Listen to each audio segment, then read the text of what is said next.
шунавандаҳои азиз, ҳоло гуфтори 17-ро аз силсилаи хониши бадеӣ аз рӯи романи Сотим Улуғзода «Восе» дар қироати Муҳаммадҷон Шодиев шунавед. ҳазрат каллаи калони ба яксу хамашро хамтар карда, норозиёна чизе ғурғур карду ба суфаи зири садаи пире, ки дар он ҷо ходимони мазор ҷойи нишастан таҳия карда буданд, рафта нишаст. ҳамроҳонаш дар гирду пеши ӯ ҷой гирифтанд. биёед, шинед. махтум мушаррафи дидори худро ба наздаш хонд. мулло Сафар бо тавозу пеш омада дар пойгаи суфа зону зад. ман номи шуморо шунида будам. ин дафъа бо забони нармтар гуфт махтум. хаттатон ва баъзе тасвирҳоятонро дидам. мулло раҳмат. махтум ба яке аз ҳамроҳони ҷавонтараш ишора кард. дар кадом нусхае ба ашъори шумо бархӯрда ду-се қитъаро пеши ман хонда буд. афсӯс ки худатон ягон бор ба пеши мо наёмадед. ман шуморо як марди сарбаланд ва муфтахир гумон карда будам, лекин шумо ба пои ман афтода худатонро хору забон гирифта маро хиҷолат додед. чӣ ман вазирам? қози калонам? раисам магар? ман як нафар ҳамкасабаи шумоям вассалом. ба худо ки дидори файзбор ҳам надорам. махтум дар ин ҷо як табассуми кушоду фарох намуда суханашро давом дод. агар ин ришу саллаи маро файзбор ва шарафзор гӯед, онро шумо ҳам доред. ё агар муроди шумо ин качкаллаи калони ман бошад, ман то алҳол аз ин калла ғайр аз ғаму ғусса дигар ҳеҷ чизе ҳосил накардам. давоми суханашро махтум боз ба ҷиддият гуфт. таъзиму тавозу дар пеши як нафар монанди худӣ хуб нест. хилофи шарофати одамист. таърифи ҳунарҳои мулло Сафар аз забони донишманде ҳамчун Аҳмад Махтум ӯро ниҳоят шод ва хушнуд гардонида бошад, танқиди Махтум шармсор ва мулзамаш сохт. ин шикастнафсӣ аз некии зоти ҳазратам аст, ки бузургии ҳазратамро дар чашми банда дуболо мекунад. худро гум накарда муаддабона гуфт мулло Сафар. аммо таманно дорам ки ҳазратам ба карами худ гуноҳи бандаро аф фармоянд, ки охир гадо гар тавозу кунад хӯи ӯст. ҳеҷ гап не. неши танқидашро кундкарданӣ шуд махтум, зеро ба мулло Сафари хаттот ва наққош ғоибона иродате дошт. аз гапи ман наранҷед. ман ҳурмати шуморо медонам. касеро ки ман ҳурмат намекунам, ҳаргиз ба рӯяш ин нав суханҳо намегӯям. ҳаргоҳ ки ба Бухоро рафтед, ба пеши мо биёед, чақчақ мекунем. мулло Сафар ин даъвати лутфомези Аҳмади Донишро ба ҷон пазируфта, баъдҳо дар Бухоро чандин бор ба наздаш рафт, бо ӯ мусоҳиб шуд. дар дилаш Донишро шахси фарзонӣ ва муаллими сонӣ хонда, мухлиси дилбохтаи ӯ гашт. ҳоло шунаванда бояд пай бурда бошад, ки ҳар он чӣ мулло Сафар дар бораи аҳволу атвори аморат ва афъоли соҳибмансабони вай ба Восӣ ва Назир гуфт, бо забони Аҳмади Дониш ва китобҳои ӯ гуфт. Восӣ ва Назир дар ҳуҷраи мулло Сафар камобиш 2 моҳ зистанд. 2 ҳафтаи аввал Восӣ ба бозорҳо баромада ҳамолӣ мекард, ё дар маҳаллот ва боғоти шаҳр мардикорӣ менамуд. ба бозёфти муздурии худ чизе аз озуқа ва нон харида меовард.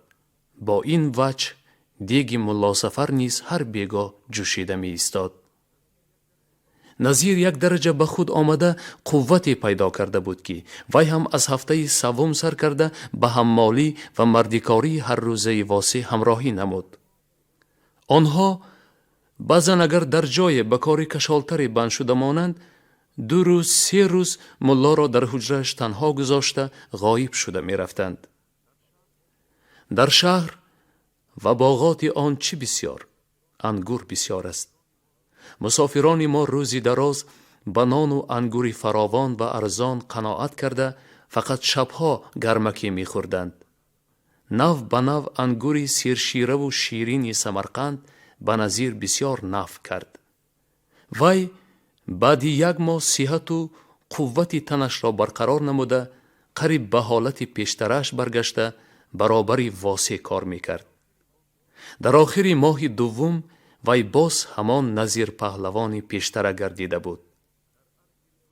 در عرض 2 ماه 2شان 56 پسنداز هم کرده توانستند. در آخر تابستان ملا صفر کتابتش را تمام کرده به بخارا برگشتنی شد. مسافران ما هم یاد وطن کردند. آنها ملا صفر را همراه خودشان به کوهستان به زیارت یار و دیار و خویش و تبارش تکلیف نمودند. زیرا او گفته بود که در سری خاصار خواهر و جیانها و عمک بچه ها دارد. ملا صفر گفت که امسال به کوهستان رفته نمی تواند، اما بهار سال آینده اگر خدا نصیب کند با آن طرف ها سفر کرده وطنی از این 45 سال پیش مانده آمدهش و خویش و تبارش را دیده می آید. واسه و نظیر عزیمتی کوهستان نمودند. در تیر ماه سال 1885 امیر مظفر در قصر تابستانی خود شیر بدن بر بستر بیماری آخرین روزهای عمر خود را می گذراند. بهار و نصف تابستان آن سال امیر در قرشی زیست. اگر او در آن ولایت گرمی بد هوا دیر توقف نمی کرد و مانند هر ساله بر وقتر به شهری سبزی خوشاب و هوا رفته می ایستاد، شاید که بیمار نشده باز چند سال دیگر عمر می دید. طبیبان خاصی او همین طور می گفتند، گرچنده باز علاوه می کردند که این هم خواستی خداست، بنده را از قضا و قدر گریز نیست. در قرشی پی در پی 3 سال باز ورجه مشهور قرشگی روی می داد. بیشترین مردمان و بچگان به این آفت گرفتار می شدند. ورجه حتی جناب عالی را هم روی خاطر نکرده از پای غلطاند. امیر ترسید که مرده می ماند. فرمود او را زودتر به بخارا رسانند. او می خواست در پایتخت خود بمیرد. سببی در قرشی دیر ماندن امیر را هیچ کس انیق نمی دانست. اطرافیانش به پرسیدن از خودی او جرأت نمی کردند. مظفرخان بدجهل در پیران سالگی باز هم بدجهلتر بدگمانتر شده بود. پرسکاف کنندگان را نغز نمی دید و حتی از روی پینداشت خود آنها را به سخنچینی و جاسوسی گناهکار کرده عتاب و سیاست می نمود. اما آدمان زیرک کیها به وجه دیرمانی او در قرشی پی برده بودند. جاسوسان جناب عالی راست یا دروغ به او رسانیده بودند که در شهر سبز نینگس‌های مغرور و دیگر طرفداران بیک سابق آن ولایت حکیم بی و بیک سابق کتاب افراسیاب جوربیک بی که آنها را مظفرخان 15 سال پیش با یاری لشکری پادشاهی روس مغلوب و ولایت‌هاشان را به امارت ملحق گردانیده بود و اینچنین هواخواهان کتاتوره عبدالملیک اسیانکار قصد جان امیر دارند و با هر واسطه‌ای که باشد او را از میان برداشته بیرق اسیان و استقلال را برافراشتن می‌خواهند و آدمان آنها حتی در قرشی نسبتاً بیخف نیز کم نیستند. از این رو امیر به ترس و هراس افتاده سفری شهر سبز را تا رفت قفا می پرداخت و در قرشی دایم خلوت گزیده غیر از 2-3 نفر محرمان آزموده و صادقش دیگران را به حضور خود کمتر راه می داد. از زهر نهانی ترسیده خوراکش را اول با آشپزها می چشانید و بعد خودش می خورد. در هوای تازه و سیرونی چارباغ دلکشای شیر بدن امیر اول زود صحت یافت. اما پس از 2 ماه در 11 ماه محرم ورجه از نو با شدت دوچند به او بازگشت. اکنون داروی و درمان طبیبان حاذق دربار بدن فرسوده او نفع نبخشید. آنها از معالجه این مرد پیش از وقت پیری فرتود گشته عاجز مانده بودند. بسر بالین وی اهل دربار، منصبداران کلان دولت جمع آمده بودند. در مدت بیماری امیر فرمان فرما شاه محمد قوشبیگی بود. اما وقتی که رقیب او حاکم شهر سبز آستان قل بیدادخواه غیور و آمیر به پایتخت آمد، قوشبیگی به جای دوم فرامده ماند. بیدادخواه برادر غیر رسمی امیر و منصبدار دوست داشته او بود. اکنون حکمها را بیشتر آستان قل می راند و فرمانها را او می داد. اهل دربار از بس که چندین روز و شب با هم بودند، موضوعهای گفتگوزارشان کیها کوتاه شده دیگر نشست و برخاست درابرا و گردشهاشان در چارباغ اکثر با خاموشی می گذشت. امیر در خوابگاه خاصه گاه هوشیار و گاه نیم بیهوش خوابیده بود و دین باز کسی را به نزدش قبول نمی کرد. درباریان از طبیب کهنسال که در نزد بیمار اکنون فقط او نشسته بود و در هر نیم ساعت یک چاینک چای سبز را خالی کرده زود زود به قضای حاجت برآمده می ایستاد، احوال بیمار را می پرسیدند.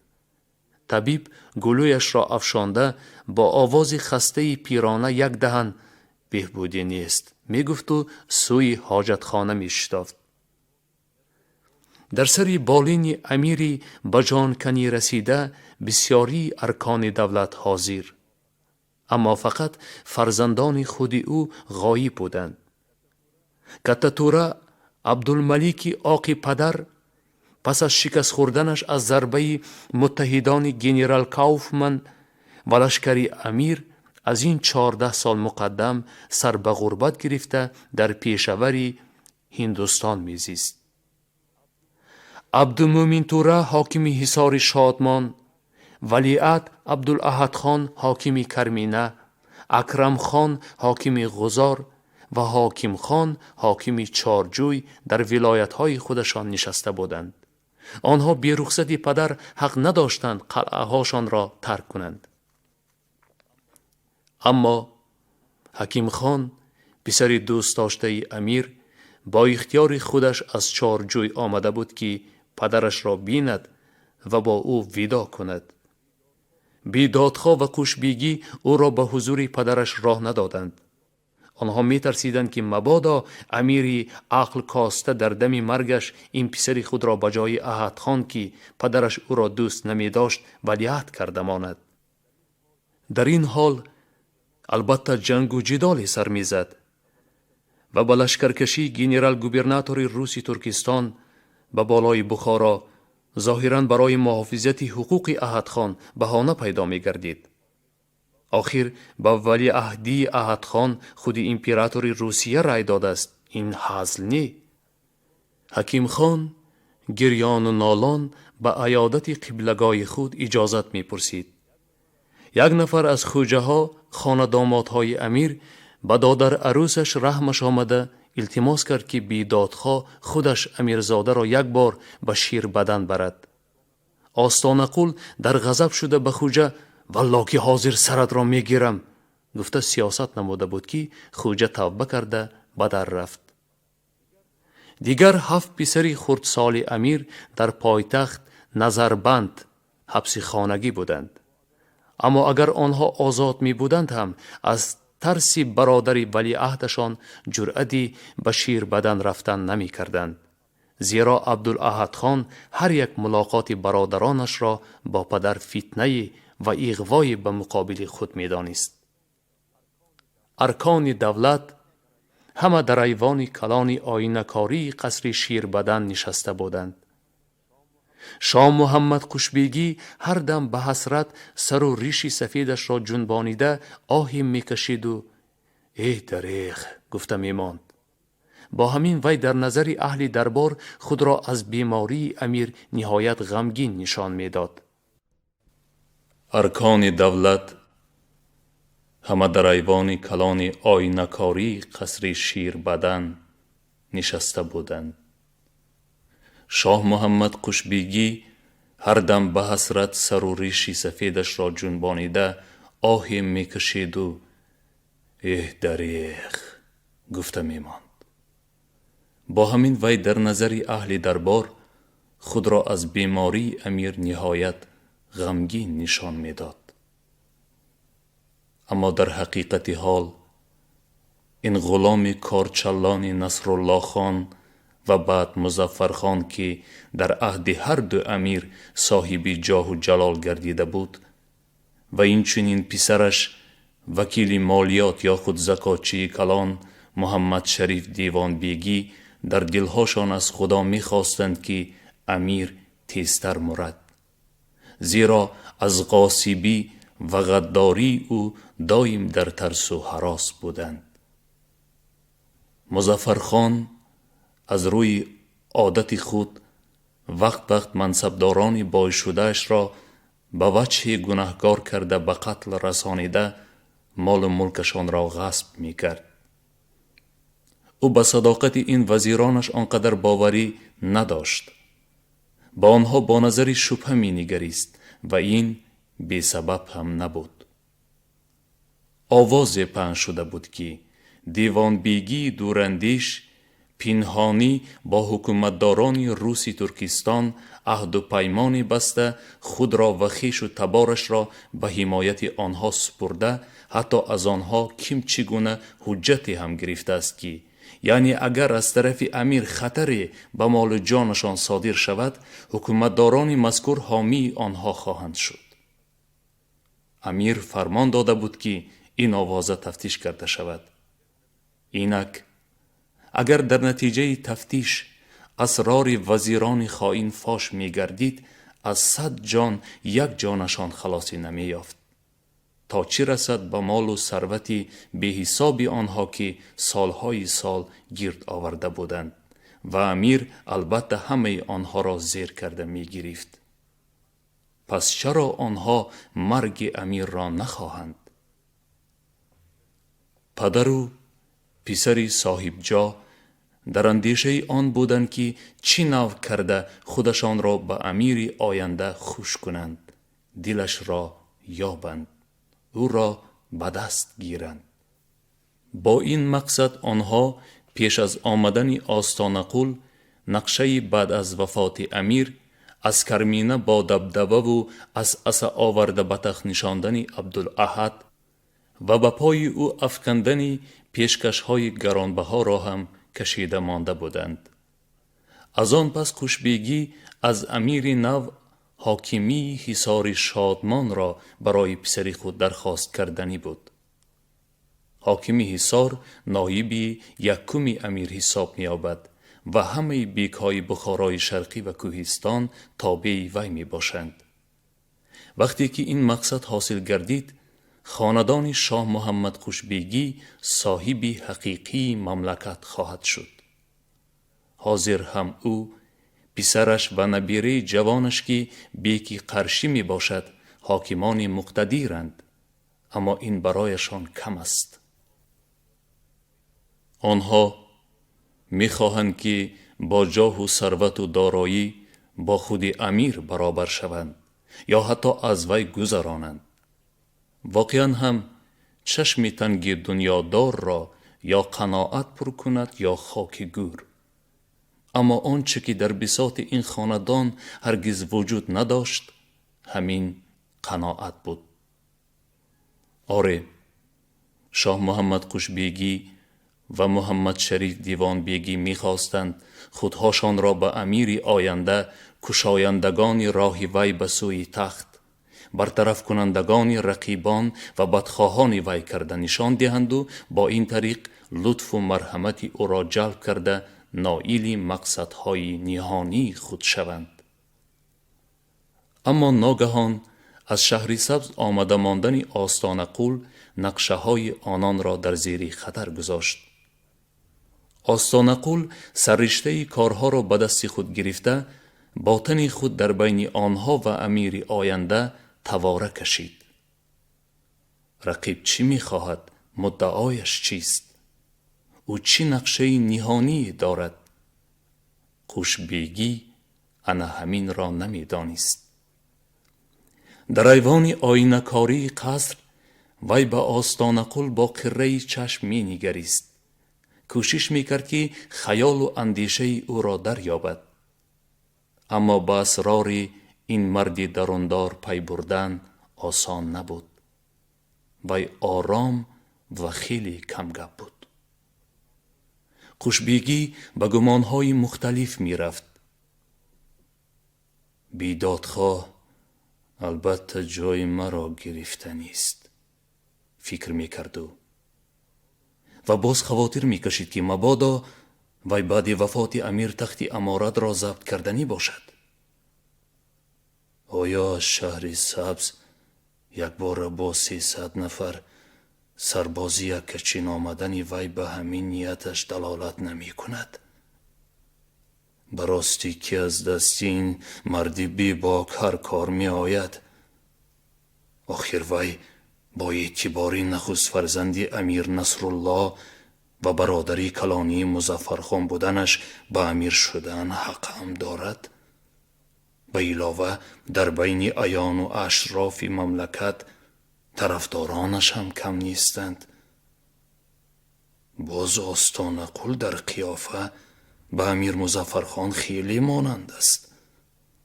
همان سیمای خراسانی خوش ساخت، همان چشمهای میشی نخورد و نکلان، همان ریشی خردرک سیاه و سفید. بیدادخواه بظاهر نه این که به درباره عالی نسب و حاکمی مقتدر، بلکه مثل مظفرخان بیشتر به ملای قامت بلند قاقینه شباهت داشت. این شباهت را تسبیح یا قوطی وی که دایم در کفش گردگردان بود باز هم قوت میداد. به امیر مانند بودن آستان قول در موردی در کاری به فایده او خدمت کرده میتواند. خوشبیگی به همین نوع فکر و خیال ها می رفت. پوشیده نماند که آستان قول از زن ایرانی امیر نصرالله تولد یافته و برادر غیر رسمی مظفرخان حساب می یافت. نصرالله خان مادر او را در وقت حامله بودنش طلاق کرده به عملدار خود عباس بی داده بود. زن پس از 7 ماه زایید. گفتند که بچه پیش از وقت تولد یافت، اما در حقیقت حال وی در 9 ماه رسا تولد یافته بود. پدرش لازم دانست که بچه فرزند عباس بی حساب شود، ولی با وجود این کودک را به درگاه خود گرفته کلام کرد. چون نصرالله خان فرزند خودش بودنی آستان قول کودک را به رسمیت اعتراف نمی کرد، دیگر واقفان اسرار هم در این بابت از ترس به لبهاشان مهر خاموشی زده بودند. شاید امیر نصرالله از ایرانی نژاد بودنی این نخست فرزند خود اندیشه می کرد. آخر بخاریان سنی متعصب ولیعهدی پسری از زنی شیعه مذهب تولد یافته را هرگز قبول نخواهند کرد. چون بچه عقلش را شناخت، مادرش به وی کی بودنی پدرش را معلوم کرد، اما سوگندش داد که هرگز این سر را نزد کسی افشا ننماید تا وقتی که خودی پدرش به این اقرار نکند. مادر بیچاره به جان فرزندش می لرزید، زیرا اهل خاندان امیر می توانستند کودک را با 1-2 قطره زهر از میان بردارند تا که از این دعواگر آینده تخت و تاج خلاص شوند. سر دیگری آستان قول منسوب به تسبیح یا قوطی او بود.